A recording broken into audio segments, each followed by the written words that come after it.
Welcome to profit master special edition on Sunday. Hindenburg అనుకున్నట్టుగానే Adani group సంస్థల మీద మరొక్కసారి ఒక సంచలనమైన రిపోర్టుని ప్రవేశపెట్టింది. అయితే నిన్న ట్విట్టర్లో వాళ్ళు ట్వీట్ చేసిన తర్వాత ఇండియాలో ఒక అతిపెద్ద న్యూస్ రాబోతోంది, ఇండియాలో ఒక అతిపెద్ద సంచలనాన్ని తీసుకురాబోతున్నాము అని నిన్న ట్వీట్ చేసిన తర్వాత చాలామంది వివిధ గ్రూపుల మీద అంటే ఫస్ట్ అదానీ, తర్వాత ఏ గ్రూప్ ఇందులో ఉంటుంది అని చెప్పి అందరూ భావించారు. అందుకు భిన్నంగా ఈసారి మరొకసారి అదానీ గ్రూప్ సంస్థలనే టార్గెట్ చేస్తూ ఈసారి సెబీని కూడా ఇన్వాల్వ్ చేస్తూ హిండన్బర్గ్ చాలా ఒక సంచలనాత్మకమైన రిపోర్టుని ప్రవేశపెట్టింది. అయితే ఇమీడియట్గా ఈ అదానీ గ్రూప్ సంస్థలు సెబీ చైర్పర్సన్ మాధవ్ బుచ్ ఆమె ఇచ్చిన తర్వాత మాధవ్ బుచ్ ఇందులో హ్యాండ్ ఇన్ గ్లోవ్ అయ్యారు. ఆమె కూడా ఈ అదానీ గ్రూప్ సంస్థల మీద చేపట్టిన దర్యాప్తు విషయంలో అంత లోతైన దర్యాప్తు చేయలేదు అనేందుకు ఆరోపణలకు బలం ఇస్తూ వాళ్ళు చాలా విషయాల్ని ఈసారి హిండన్బర్గ్ తన రిపోర్టులో చాలా కూలంకుషంగా వివరించింది.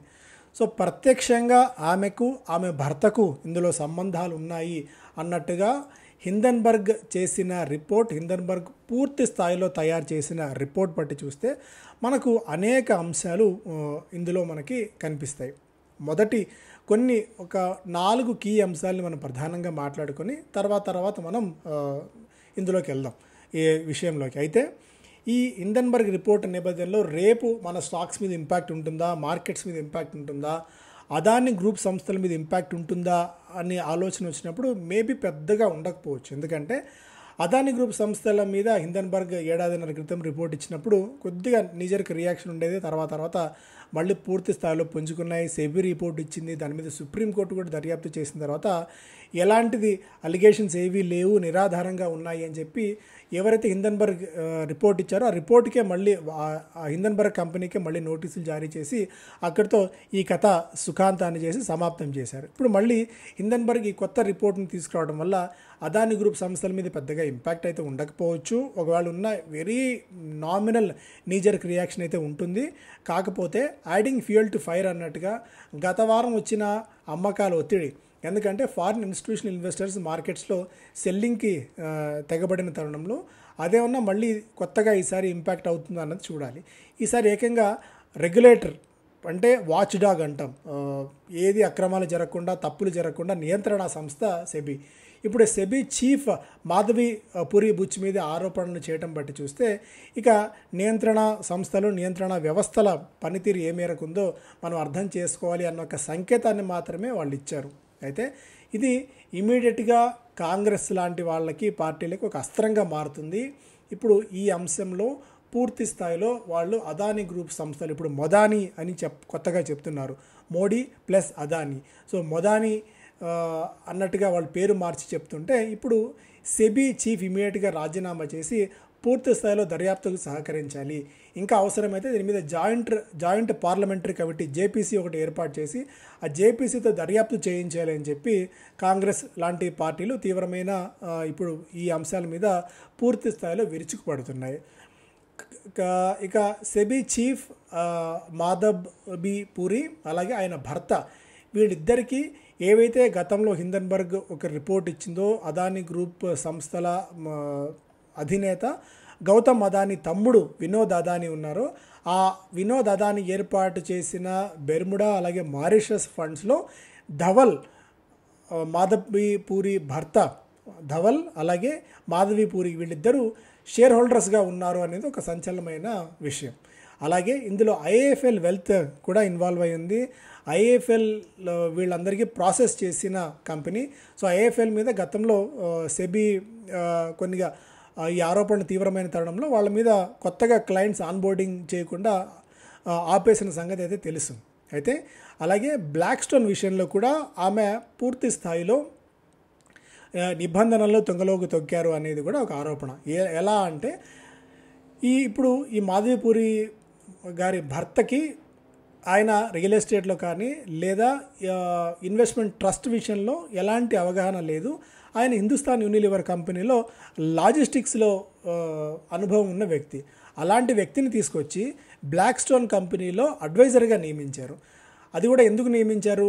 అలా నియమించిన తర్వాత ఈ రీట్స్కి ఆమోదం లభించింది. అంటే దేశంలో సరికొత్త ఇన్వెస్ట్మెంట్ అసెట్ సరికొత్త అసెట్ అవెన్యూ సరికొత్త కొత్త క్లాస్ని తీసుకొచ్చారు. అదే రియల్ ఎస్టేట్ ఇన్వెస్ట్మెంట్ ట్రస్ట్. ఆ రియల్ ఎస్టేట్ ఇన్వెస్ట్మెంట్ ట్రస్ట్ ఆయన అడ్వైజర్గా నియామకం అయిన తర్వాత వచ్చారు కాబట్టి ఇప్పుడు ఆయనకు కూడా ఇందులో పరోక్ష పాత్ర ఉంది. అలాగే రీట్స్ని ఆమె ప్రత్యక్షంగా ప్రమోట్ కూడా చేశారు. ఇలా ప్రమోట్ చేయడం వెనుక ఏదైతే బ్లాక్స్టోన్ కంపెనీ ఉందో ఆ బ్లాక్స్టోన్ కంపెనీకి పరోక్షంగా దీని నుంచి లబ్ధి చేకూరింది అనేది కూడా ఓవరాల్గా హిండెన్బర్గ్ రిపోర్ట్లో వాళ్ళు చాలా క్లియర్ కట్గా చెప్పిన అంశం. సో పరోక్షంగా ఒకటి లాభం పొందారు రీట్స్ ద్వారా, అండ్ ఎలాంటి అనుభవం లేని తన భర్తకి అడ్వైజర్ పాత్ర ఏ విధంగా ఇచ్చారు అనేది ఒక ఆరోపణ. అలాగే గౌతమ్ అదానీ తమ్ముడు వినోద్ అదానీ ఎవరైతే రిసీట్ ఆఫ్ ఫండ్స్ చేశారో మనకి మారిషస్ అన్న కంపెనీలో, ఆ కంపెనీలో వీళ్ళు ఇన్వెస్ట్మెంట్ చేయడం, ఇవన్నీ ఒక రకంగా అంటే ప్రత్యక్షంగా మాధవి పూరి గారికి ఇందులో సంబంధం ఉంది అని చెప్పలేకపోయినప్పటికీ కూడా ఒక డౌట్ని అంటే ఒక అనుమానాన్ని వాళ్ళు ఇక్కడ తీసుకురావడంలో సఫలీకృతం అయ్యారు. ఎలాంటి అనుమానం? ఇన్వెస్టర్గా ఉంటూ ఒక కంపెనీలో, అంటే ఏ కంపెనీలో అయితే ఇన్వెస్టర్గా ఉన్నారో ఆ కంపెనీ మీద ఆరోపణలు వచ్చినప్పుడు ఈ విషయాన్ని ముందుగా వెల్లడించకుండా, అంటే ఇలాంటి ఇది వచ్చినప్పుడు, ఎందుకంటే ఏదైనా బెంచ్ దగ్గరికి కోర్టులో ఒక జడ్జి దగ్గరికి ఏదైనా కేసు వచ్చినప్పుడు వాళ్ళకి ఏదైనా పరోక్షంగా సంబంధం ఉంటే లేదంటే దానికి ఏదో విధంగా లింక్ అయి ఉంటే సో నాట్ బిఫోర్ మీ అన్న ఒక ఇది తీసుకొస్తారు. అంటే నా దగ్గరికి ఈ కేసు తీసుకురాకండి, నేను సరైన వ్యక్తి కాకపోవచ్చు నా జడ్జిమెంట్ ఇవ్వడానికి, ఎందుకంటే నేనేమైనా ప్రభావితం అయ్యే అవకాశం ఉంటుంది కాబట్టి నా దగ్గరికి ఈ కేసు వచ్చినప్పుడు నేను సరిగా తీర్పు చెప్పలేకపోవచ్చు అన్న అంశాన్ని నాట్ బిఫోర్ మీ అన్న భాష వాడుతూ ఉంటాం మనం జడ్జిల దగ్గర.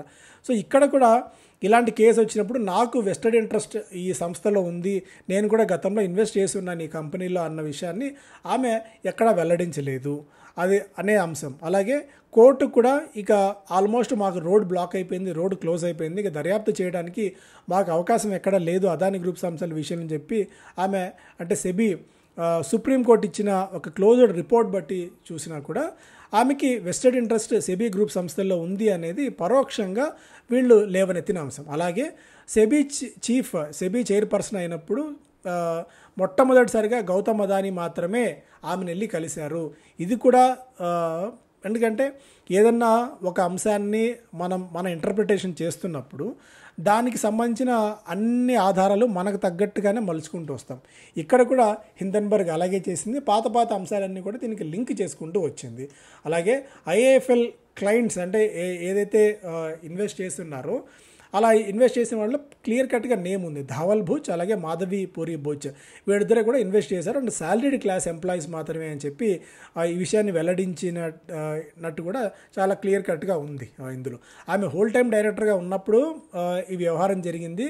ఆమె సెబీ చైర్పర్సన్ అయ్యే కొద్ది రోజులు ముందుగా ఆమె ఒక లెటర్ రాశారు ఐఏఎఫ్ఎల్కి. సో ఆ షేర్లు, నా పేరు మీద ఉన్న షేర్లన్నీ కూడా మా భర్త పేరుకి బదలాయించండి అని చెప్పి. సో ఇవన్నీ ముందుగానే చాలా క్లియర్ కట్గా అన్నీ తెలుసుకొని అన్నీ తెలిసిన వ్యవహారం మాత్రమే అనేది కూడా వీళ్ళు ఆరోపణలు చేస్తున్న అంశం. ఇలా హిండెన్బర్గ్ ఈ రిపోర్ట్ ఇచ్చిన తరుణంలో ఆబ్వియస్గానే సెబీ చీఫ్ దీన్ని ఖండించారు. అంటే మాకు ఎలాంటి ఇది లేదు, SEBI chief Madhabi accuses Hindenburg of attempting character assassination, denies short sellers allegation. So మీరు ఏదైతే అలిగేషన్ చేస్తున్నారో, మీరు ఏదైతే ఆరోపణ చేస్తున్నారో అందులో అవన్నీ కూడా వాస్తవ దూరమైనవి, ఎలాంటి సత్యం అందులో లేదు అని చెప్పి ఆమె ఖండించారు. అలాగే ఆమె భర్త కూడా ఈ అంశాలని ఖండించారు.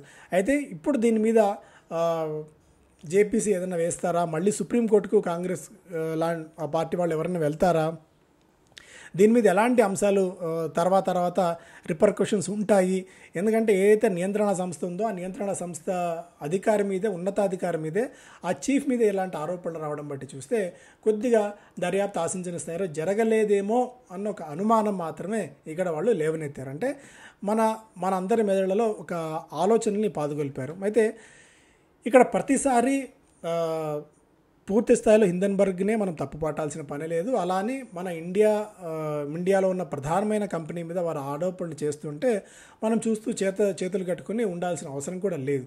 అందులో అవాస్తవాలు ఏమున్నాయన్న అంశాన్ని మనం పరిగణలోకి తీసుకొని అప్పుడు మనం ఏదైనా ఒక కంక్లూజన్కి రావచ్చు. సో అవతల వాళ్ళు ఏదైనా చెప్తున్నారంటే పూర్తి స్థాయిలో కొట్టిపారేసి ఇండియా మీద వాళ్ళు విమర్శలు చేస్తున్నారు. ఒక షార్ట్ సెల్లింగ్ కంపెనీ ముందుగా మరొకసారి ఈ అదానీ గ్రూప్ సంస్థలు షార్ట్ సెల్లింగ్ చేసి న్యూస్ తీసుకొచ్చింది. ఒకవేళ ఏదైనా స్టాక్స్ పడితే మళ్ళీ వెళ్ళి కొంటాం ఆ స్టాక్స్ని. గతంలో ఎలా అయితే పెరిగాయి ఈసారి కూడా మళ్ళీ అలాగే పెరుగుతాయన్న ఒక వితండవాదాన్ని అన్న మూర్ఖపు వాదనను మనకి తీసుకొచ్చినప్పుడు రీటైల్ ఇన్వెస్టర్స్, చిన్న గలిబుల్ ఇన్వెస్టర్స్ దీనిలో నష్టపోయే ప్రమాదం ఉంది. అందువల్ల ఒకవేళ ఏదైనా ఈ వార్తల ఆధారంగా అదానీ గ్రూప్స్ స్టాక్స్లో ఏదైనా సెల్లింగ్ వస్తే గతంలో ఎలా అయితే మళ్ళీ రికవర్ అయ్యాయో భారీ ఎత్తున మరొకసారి అలాగే రికవర్ అవుతాయి అని చెప్పి మనం ఆవేశపడి డబ్బులు ఇన్వెస్ట్ చేస్తే మాత్రం ఇరుక్కుపోయే ప్రమాదం ఉంటుంది. గతంలో ఉన్న పరిస్థితి వేరు, ఇప్పుడున్న పరిస్థితులు చాలా వరకు మారాయన్న అంశాన్ని ఖచ్చితంగా ప్రతి ఒక్కరూ గుర్తుపెట్టుకునే ప్రయత్నం అయితే చేయండి. కొత్తగా ఇన్వెస్ట్ చేయాలి అనుకుంటున్న వాళ్ళు ఎవరైనా సరే. అలాగే ఈ రీడ్స్కి సంబంధించి ఈ బ్లాక్ స్టోన్ దాని మీద కూడా ఆరోపణలు వచ్చిన తరుణంలో దీనిలో కూడా కొద్దిగా సెల్లింగ్ లాంటి అంశాలు ఏదైనా వస్తే రావచ్చు, కొద్దిగా రియాక్ట్ అయితే అవ్వచ్చు అదానీ గ్రూప్ సంస్థలు కానీ, బ్లాక్ స్టోన్ కానీ, అలాగే ఐఐఎఫ్ఎల్ కానీ. వీటన్నిటిని మనం కొద్దిగా గమనంలో పెట్టుకోవాలి.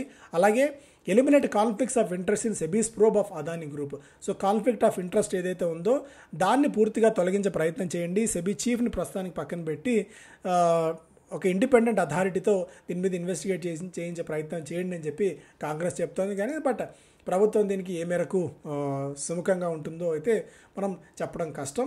ఎఫ్ఐఎస్ సెల్లింగ్ పరంగా చూస్తేనేమో గత వారం ఎఫ్ఐఎస్ $1.3 బిలియన్ మేర సెల్లింగ్ చేశారు.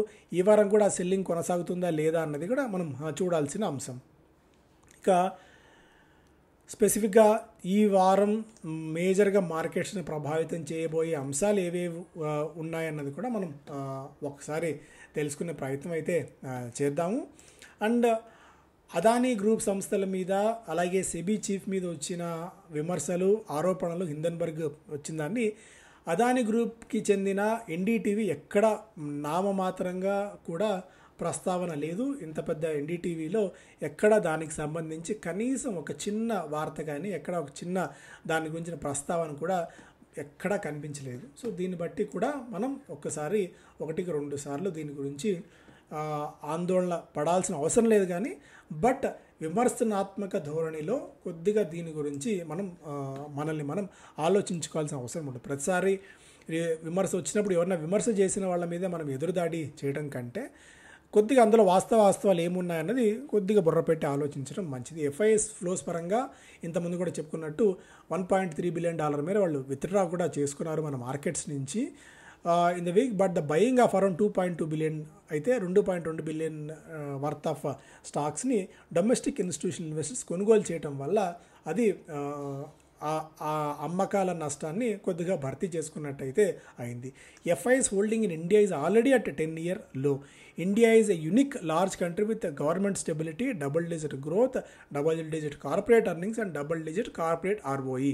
In my view, FIs can't remain out for a long period అని చెప్పి ఆల్కెమీ క్యాపిటల్ ఆయన చెప్తున్నారంటే ఇండియా ఆపర్చునిటీస్కి ఒక బంగారు గనిలా ఉన్నప్పుడు ఇది తాత్కాలికమే, కానీ వాళ్ళు మన మార్కెట్స్ నుంచి పూర్తిగా వైదొలిగి పక్కన ఉండే అవకాశమే లేదు అని చెప్పిన ఒక మాట కూడా. మనకి Hindalco, Hero Moto, Nykaa, HAL, Apollo Hospitals companies Q1 results వచ్చే వారం అనౌన్స్ కూడా చేయబోతున్నాయి. గ్లోబల్ మార్కెట్స్ పరంగా లాస్ట్ వీక్ అంతా కూడా కొద్దిగా మనకి లాస్ట్ ట్రేడింగ్ సెషన్ రోజున పాజిటివ్గా అయితే మనకు అనిపించింది. ఓవరాల్గా వీక్ డేటా పరంగా చూస్తే కొద్దిగా మైన్యూట్ లాసెస్ మాత్రమే మనం చూడవచ్చు. సో మేజర్గా ఇది రిపోర్ట్, బట్ రేపు కొద్దిగా నీజర్కి రియాక్షన్ ఉండే అవకాశాలు అయితే ఉన్నాయి. సో దానికి తగ్గట్టు ఇనీషియల్గా ట్రేడ్ చేసే వాళ్ళు మాత్రం కొద్దిగా ఆచితూచి ట్రేడ్ చేయటం మంచిది. Thank you.